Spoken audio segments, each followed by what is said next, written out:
চিকেনগুলি এরকম ভেজে ছোট ছোট পিস করে নেবেন। আমি মোটা মোটা করে পেঁয়াজ কেটে একটু হালকা ব্রাউন করে নিচ্ছি।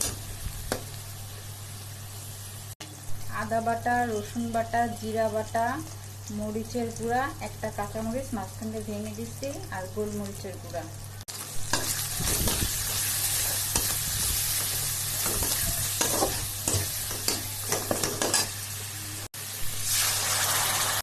অল্প একটু পরিমাণ লেবুর রস দিব। এখন টমেটো সস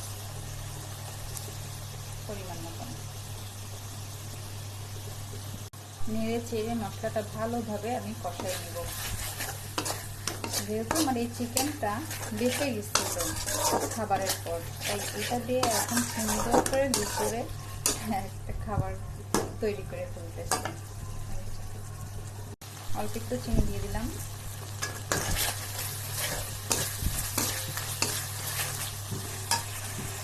কেমন হলো একটু কমেন্ট করে জানাবেন।